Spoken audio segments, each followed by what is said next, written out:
For 12 years, I believed I had a normal, stable marriage. Not perfect, not romantic, but safe. My name is Sarah. My husband, David, worked as a senior manager at a tech company in the Bay Area. I worked in marketing at a smaller firm. We lived in a clean townhouse, took one vacation a year, and from the outside, our life looked fine. That's the word I used whenever anyone asked. Fine. Somewhere along the way, though, I became invisible. David became busier, more important.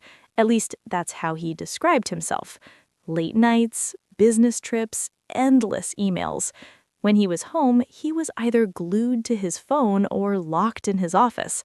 Our conversations slowly died. Did you pay the bill?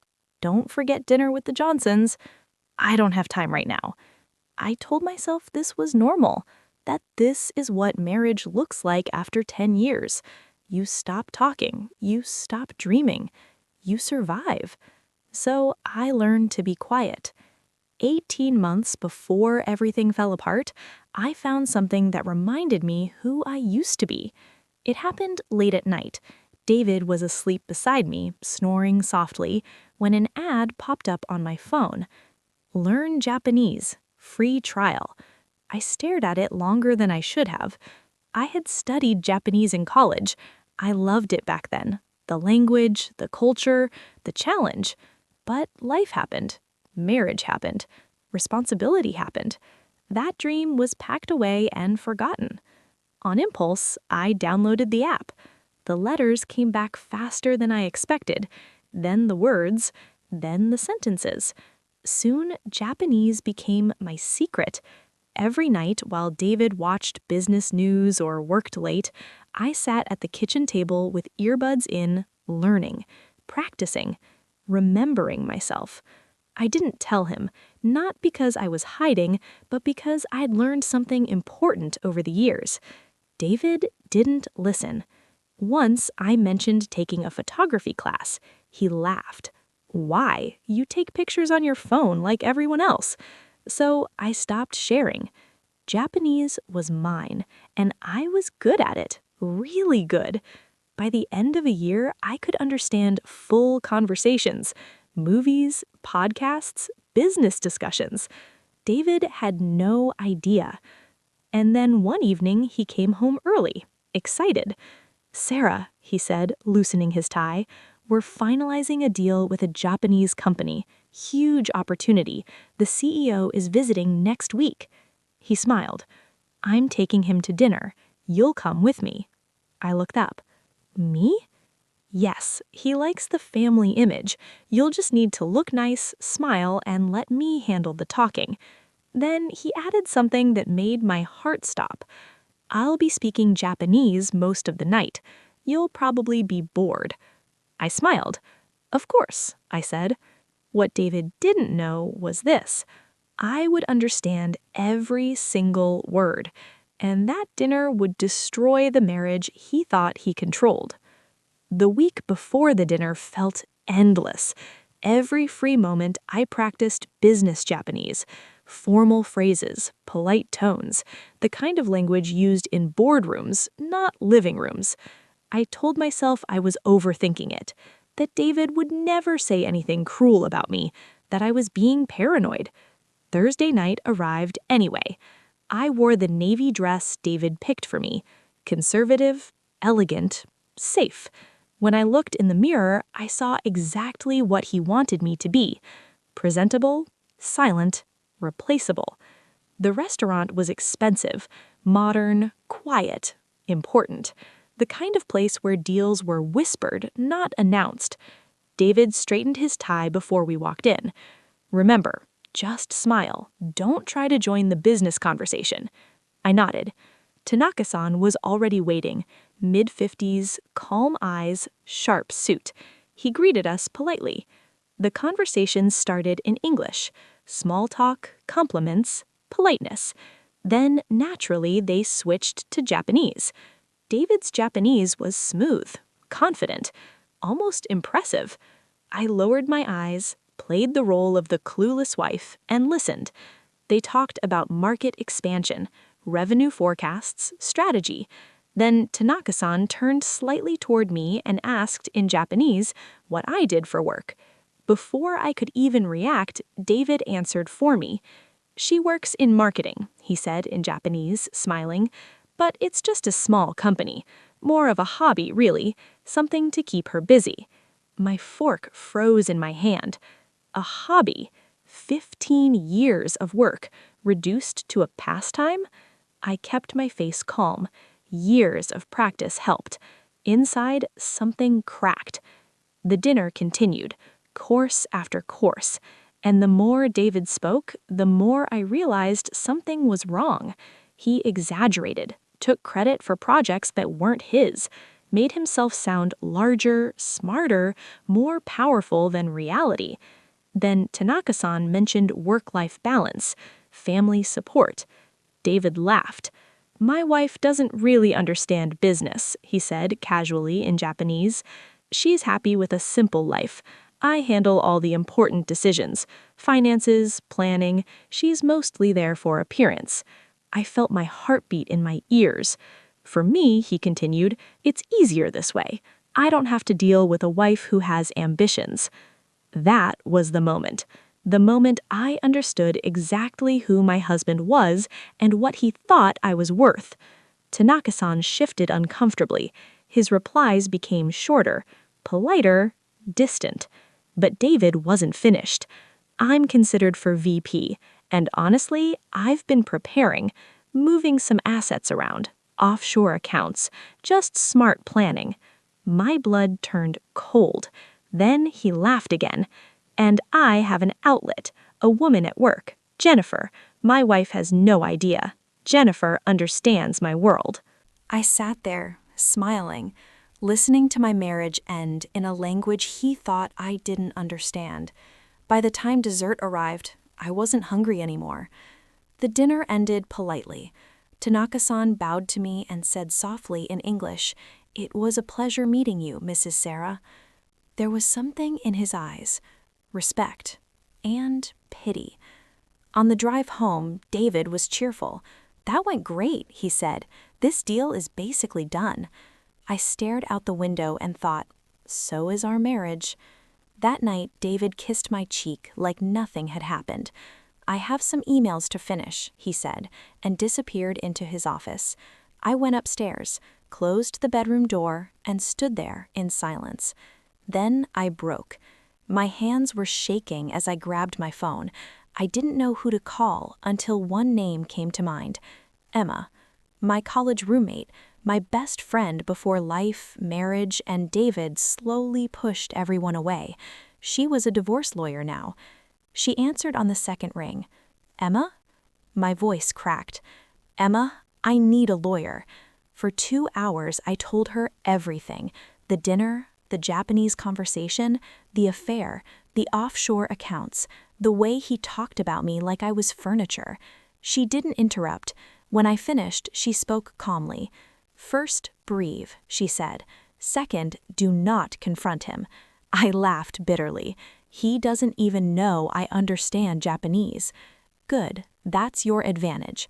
She explained what David was doing wasn't just immoral, it could be illegal, hiding marital assets, preparing an exit, protecting himself. "We need proof," she said. "Paper trails always exist." That night, something shifted inside me. I cried. I screamed into a pillow. But underneath the pain, something stronger formed. Clarity. The next morning, I called in sick. David barely noticed. As soon as his car left the driveway, I went into his home office. David was organized, meticulous, which made everything easier. I found bank statements, investment accounts, transfers to banks I'd never heard of. I photographed everything. Then I found emails, printed emails. He'd been careless. Emails to Jennifer, love messages, plans, promises. One sentence burned into my memory. "Once I've handled the Sarah situation, we can stop hiding." The Sarah situation, that's what I had become, a problem to solve. For 6 weeks, I lived a double life. I cooked, smiled, asked about his day, pretended nothing was wrong. Every night I met Emma. Every week, the case grew stronger. She looked at me one day and asked, "Are you sure you want to do this? This could destroy his career." I didn't hesitate. He was planning to leave me with nothing. I'm just moving first. We picked a Friday. Divorce papers would be filed, his company would receive the evidence, and David would lose the illusion of control. I slept better than I had in years, because for the first time, I wasn't waiting to be chosen. I was choosing myself. Friday morning felt unreal. I dressed like I was going to work. Same routine, same calm face. But instead of driving to my office, I went to Emma's. At 9 a.m., her assistant confirmed it. The evidence package had been delivered to David's company. Bank records, offshore accounts, affair emails. At 9:30 a.m., the divorce papers were served to him at his office. I turned my phone off. I didn't want to hear his confusion, his anger, his panic. At 11:07 a.m., Emma's phone rang. She smiled at me. "He's been placed on administrative leave. Investigation started." My chest tightened, not with joy, with relief. That night, I stayed at Emma's apartment. She made space in the guest room like she'd been preparing for this moment. David called 47 times, left voicemails, first confused, then angry, then begging. Emma listened to all of them, documented everything. On Saturday morning, we went back to the house. Emma insisted on bringing a police officer, just in case. David was there. He looked broken, unshaven, wrinkled clothes, red eyes. "Sarah," he said the moment he saw me, "please, let me explain." I raised my hand. "Explain what?" He followed me into the living room, words spilling out. "The company put me on leave. They're investigating. I could lose everything." I looked at him calmly. That's not my problem anymore. Then he said the words he thought would save him. "You don't understand what's at stake." I turned to him slowly. "Oh, David," I said quietly, "I understand perfectly." His face changed. "What do you mean?" I took a breath. "I understood every word you said at that dinner." Silence. "You don't speak Japanese?" he whispered. "I've been fluent for over a year." His knees buckled. He sat down hard on the couch. "You called my career a hobby. You said I was just for appearance. You told a stranger about your affair, about the money you were hiding." His mouth opened, closed. Nothing came out. "Funny," I added softly. "You never once asked what I did with my time." He reached for me. "Sarah, we can fix this. Therapy. I'll end it with Jennifer." I looked at him, really looked. "You don't want to fix us," I said. "You want to fix your image." I walked past him toward the stairs. "I'm done being small for you." He didn't follow. He just sat there, staring at the life he thought he controlled. The divorce took 8 months. California law moves slowly, but justice doesn't forget. David fought at first. Then reality hit. His company completed the investigation. He was fired. The offshore accounts were exposed. The hidden properties surfaced. Everything he tried to keep secret became part of the settlement. In the end, I walked away with half of everything, plus spousal support. But money wasn't the victory. Freedom was. 2 months into the divorce, something unexpected happened. I received a message on LinkedIn. It was Tanaka-san. He had heard about the separation. He said he remembered me, said his company was opening a U.S. office. They needed someone who understood American marketing and Japanese business culture. "Your skills would be invaluable," he wrote. I smiled. At the interview, I spoke Japanese from the first moment. Tanaka-san's eyes widened, not in shock, but in respect. At the end, he said quietly in Japanese, "I knew. At that dinner, I saw it in your eyes." They offered me the job, Senior Marketing Director, triple my old salary. I accepted. I traveled to Japan, built teams, led campaigns, became visible again. David emailed me once, years later, an apology, a hope I was well. I never replied. Some chapters don't need closure. I'm older now, wiser, still studying Japanese, not in secret anymore. That language didn't just expose the truth, it saved my life.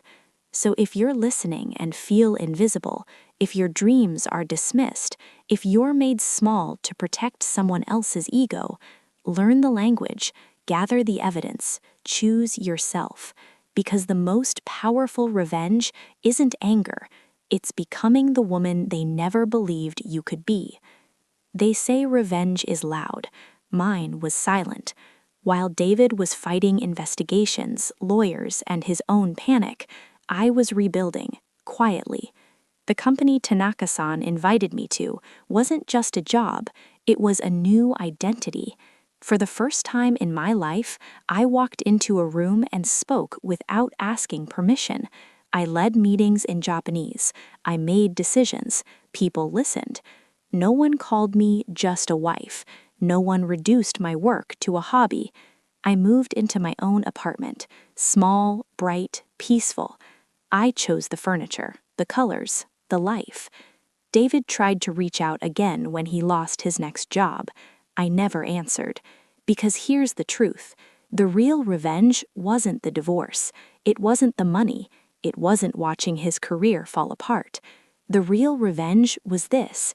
He never got to meet the woman I became, the confident one, the respected one, the woman who spoke languages he never bothered to learn about her. Years later, when people asked about my past, I didn't say divorced. I said, I rebuilt. And if there's one thing I learned, it's this. Sometimes the glow-up isn't about proving them wrong. It's about finally proving yourself right.